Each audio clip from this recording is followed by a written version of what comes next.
En la siguiente sección hablaremos del estudio ecocardiográfico básico. Haremos especial hincapié en los cortes ecográficos, ya que representan la parte más básica y posiblemente más importante de todo ese procedimiento. Para ello utilizaremos una sonda sectorial, que básicamente es la que mejor se ajusta a los espacios intercostales y que presenta una disposición de los cristales óptima para ese tipo de estudio. El primer paso, como en cualquier estudio ecográfico, es colocar al paciente en una posición óptima para el tipo de estudio que vamos a realizar. En ecocardioscopia, la posición ideal es con el paciente ligeramente en decúbito lateral izquierdo, con el brazo izquierdo levantado y el brazo derecho a lo largo del tronco. Lo ideal es que asuma una posición cómoda, ya que tiene que mantenerse en esa postura durante un tiempo razonablemente largo, razón por la cual, para evitar su fatigabilidad, es oportuno apoyarse detrás del paciente para que pueda descansar sobre el cuerpo del explorador. Vamos, por lo tanto, a realizar un estudio ecocardiográfico básico. El primer corte que vamos a utilizar es el corte paraesternal eje largo, así denominado porque el transductor lo vamos a apoyar a la izquierda del esternón, paraesternal, aproximadamente 2 dedos por debajo de la línea intermaxilar y orientándonos a lo largo del eje mayor del corazón, es decir, en la línea que une hombro-bazo, orientando el eje mayor del transductor en esa línea. Una vez localizado el espacio intercostal ideal, realizamos pequeños movimientos para poder obtener lo que es el corte típico. En el corte típico acabaríamos viendo principalmente lo que es la aurícula izquierda como cavidad más posterior del corazón, el ventrículo derecho como cavidad más anterior, el ventrículo izquierdo que domina la imagen en el centro de la pantalla y la raíz aórtica. La aurícula izquierda desemboca en el ventrículo izquierdo a través de la válvula mitral y luego la aorta acaba naciendo del ventrículo izquierdo y conectándose con él a través de la válvula aórtica. Una vez obtenido ese corte a lo largo del eje mayor, corte a lo largo del cual me puedo ir desplazando para ir estudiando todas las estructuras, puedo realizar un giro de 90 grados en el sentido de las agujas del reloj para obtener lo que es el paraesternal eje corto, porque estoy cortando el corazón a lo largo de su eje menor. En el corte paraesternal eje corto, cuando realizamos el estudio a nivel medio ventricular, acabamos obteniendo una imagen de donuts que acaba siendo el ventrículo izquierdo cortado a lo largo de su eje menor. Y se puede observar, dependiendo del nivel al cual realizamos el corte, la válvula mitral en su interior o hasta los músculos papilares. Obviamente, si vamos arrastrando el transductor hasta el ápex, acabaríamos viendo pues el ápex cardíaco. Mientras que si vamos arrastrando o basculando, dependiendo de lo que la anatomía del paciente nos permita, el transductor hacia los grandes vasos, acabaríamos obteniendo el corte a nivel de la válvula aórtica. Ese corte, también denominado corte del huevo frito, acaba siendo uno de los cortes más complicados de obtener, por el hecho de que muchas veces el atrapamiento aéreo de determinados pacientes impiden la visualización de esas estructuras. ¿Qué es lo que se ve en ese corte? En el centro se acaba visualizando lo que es la válvula aórtica, que generalmente, cuando está sana, tiene que estar constituida por 3 valvas, como se ve en la imagen. La cavidad más posterior del corazón siempre acabará siendo la aurícula izquierda, y la cavidad más anterior del corazón siempre acabará siendo el ventrículo derecho. A la izquierda de la pantalla, acabamos visualizando la aurícula derecha, que desemboca en el ventrículo derecho a través de la válvula tricúspide, que es la que se puede observar aquí. Y por otro lado, a la derecha de la pantalla, puede llegar a visualizarse lo que es la arteria pulmonar y la válvula pulmonar. Aquí se intuye lo que es la válvula pulmonar y la arteria pulmonar, que tendría este recorrido. Ese corte, repito, no es sencillo de obtener, pero con un poco de práctica puede dar muchísima información, porque a nivel de la válvula pulmonar pueden realizarse muchos estudios de flujo que pueden ayudar en el estudio de la estimación ecográfica de la hipertensión pulmonar, por ejemplo. Desde ese plano podemos trasladar la sonda hasta el ápex cardíaco, obteniendo el denominado corte apical 4 cámaras, en el cual se visualizan las 4 cámaras cardíacas: ventrículo izquierdo, aurícula izquierda, ventrículo derecho y aurícula derecha.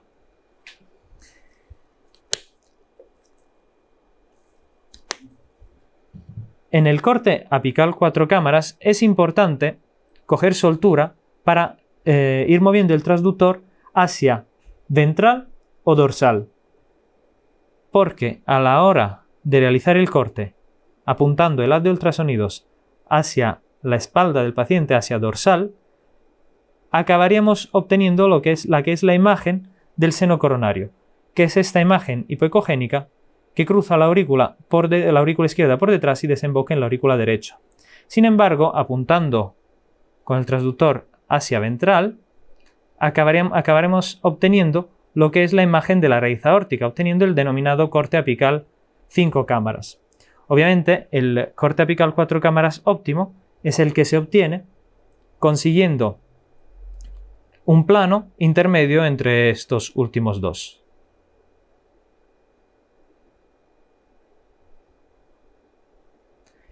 Por último, el último corte básico que realizamos en un estudio de ecocardiografía básica, de ecocardioscopia, sería el corte subsifoideo. En ese corte buscamos visualizar el corazón desde la ventana subsifoidea, apoyando el transductor a la derecha del paciente y apuntando hacia su izquierda. Cuando el paciente colabora, podemos pedirle que llene bien los pulmones, que coja aire hondo, para que el corazón se acerque al transductor y por lo tanto la imagen acabe visualizándose correctamente. Descansa. En esa imagen podremos apreciar el ventrículo derecho, que se apoya encima del hígado y que sigue siendo la cavidad más anterior del corazón, el ventrículo izquierdo un poco más alejado, la aurícula izquierda, que sigue siendo la cavidad más posterior del corazón, y la aurícula derecha. Como hemos dicho, los cortes, o mejor dicho, saber obtener unos cortes básicos de buena calidad representa el punto más importante de todo ese estudio. De tal manera que vamos a reforzar lo que son los movimientos básicos de la sonda para poder obtener correctamente esos cortes. El principio sería el corte parasternal eje largo. Voy a alejar la mano de la sonda, aunque la posición más correcta es manteniendo siempre contacto con el paciente, voy a alejar la mano de la sonda para ejemplificar, o mejor dicho, para explicar mejor esos movimientos. Parasternal eje largo, giro 90 grados y obtengo el parasternal eje corto, y manteniendo la misma inclinación, bajo hasta el ápex cardíaco para obtener el apical 4 cámaras.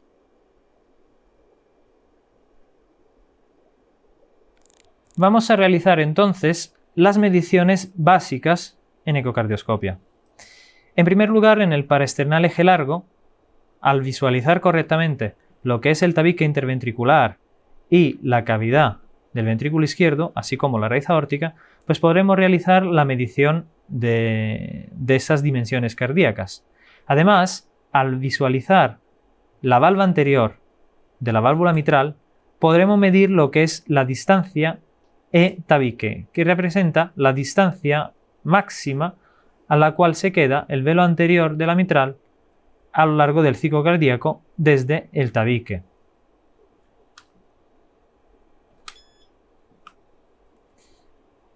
Una vez que congelamos la imagen, visualizamos lo que es el tabique interventricular y realizamos una medición de los espesores máximos del mismo, pudiendo ver que en este ejemplo nos quedamos por debajo de 10-11 milímetros aproximadamente. Igualmente, cuando tenemos las valvas mitrales completamente abiertas,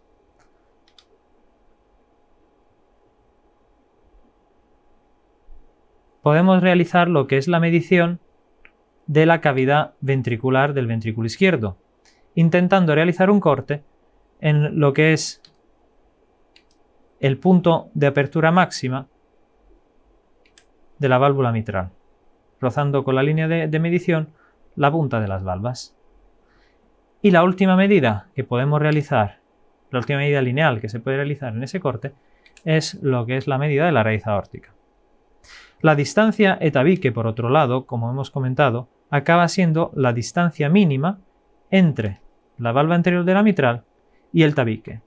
En este modelo, la valva anterior de la mitral toca prácticamente con el tabique, siendo esto un parámetro indicativo de una función sistólica del ventrículo izquierdo conservada. En el paraesternal eje corto, igualmente pueden realizarse medidas que pueden ayudarnos a estudiar la morfología de ese corazón. Además, no solo las medidas se pueden realizar en lo que es el modo B, sino que también puede aprovecharse lo que es el modo M. Por ejemplo, si realizamos un corte a través de la pared ventricular y a través de la valva anterior de la mitral, en modo M, podremos ver cómo esta valva toca prácticamente con el septo interventricular, siendo otra forma de ver visualmente lo que es la distancia E-tabique. Además, en el corte paraesternal eje corto, a lo largo, a nivel de la válvula aórtica, podemos intentar localizar la válvula pulmonar. Y en este punto podemos realizar estudios tanto con el Doppler pulsado como con el Doppler continuo para ver cómo se comportan los flujos a nivel del tracto de salida del ventrículo derecho. Hay que intentar poner el volumen de muestra prácticamente a la altura de la válvula pulmonar o ligeramente por encima, intentando centrarlo lo más posible en lo que es el vaso.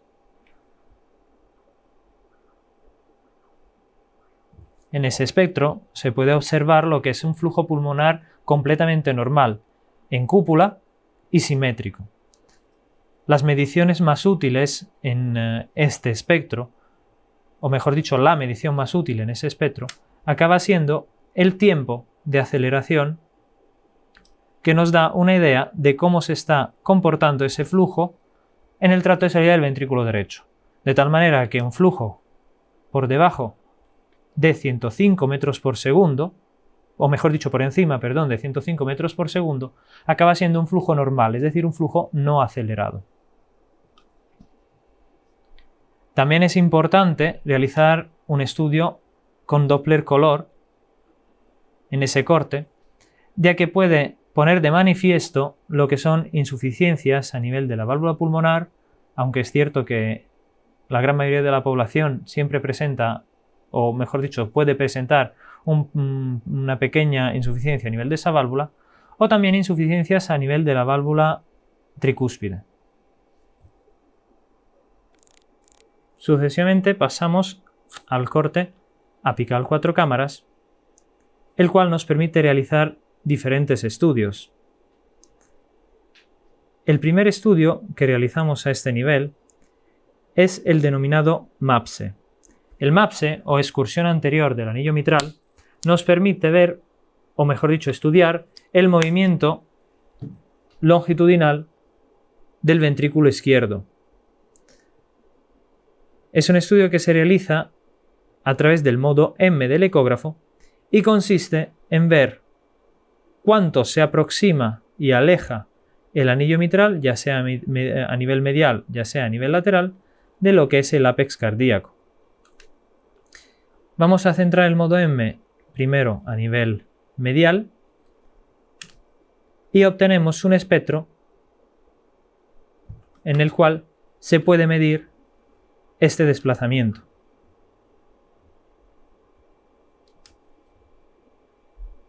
De la misma forma, el estudio puede realizarse a nivel lateral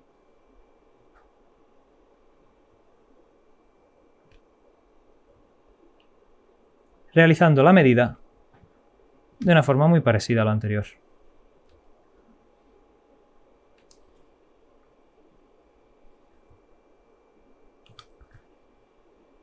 En ese corte también puede estudiarse el movimiento anterior del anillo tricuspídeo, que solo se realiza a nivel lateral.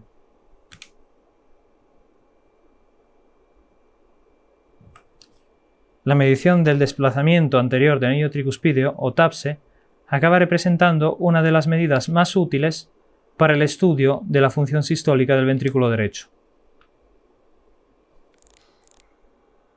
En este corte, al visualizar tanto la válvula mitral como la tricúspide, podemos realizar estudios sobre los flujos de entrada en las cavidades ventriculares, de tal manera que si realizamos un estudio con Doppler pulsado justo en la salida de la válvula mitral, podemos estudiar cómo se comporta el flujo de llenado ventricular.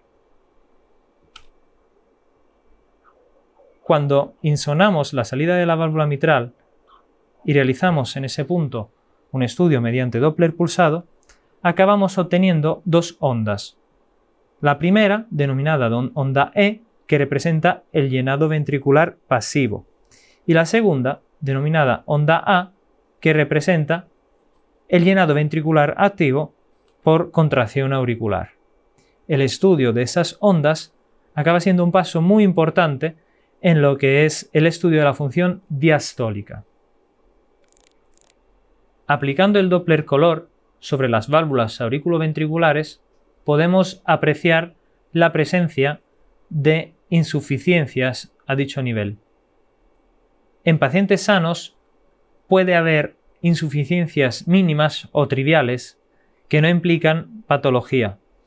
Sin embargo, en pacientes con cuadros como puede ser, por ejemplo, la hipertensión pulmonar, suele verse una insuficiencia tricuspidea relevante que acaba siendo fundamental su estudio para lo que es la estimación ecográfica de la probabilidad de hipertensión pulmonar. El último estudio que podemos realizar a este nivel acaba siendo el estudio mediante Doppler tisular de lo que es el movimiento del miocardio. El Doppler tisular es un tipo de Doppler pulsado que permite estudiar el movimiento de los tejidos, de tal manera que, una vez localizada en la botonera la tecla para activar ese modo, realizamos el estudio mediante Doppler pulsado en el punto en el cual queremos realizar la medición. En ese caso, estamos realizando un estudio justamente a nivel del anillo mitral medial. Y en el espectro que obtenemos en pantalla podemos visualizar tres ondas. Dos negativas que se relacionan con la función diastólica y se denominan onda E' y A', y una onda positiva que se relaciona con la función sistólica y que se denomina onda S'. La medición de esas deflexiones es muy importante para estudiar esas dos facetas de la función miocárdica. Con eso concluimos el tutorial de ecocardioscopia, volviendo a hacer hincapié en que la parte más importante es obtener unos buenos planos ecográficos, siendo por lo tanto la parte a practicar con mayor intensidad. Muchas gracias.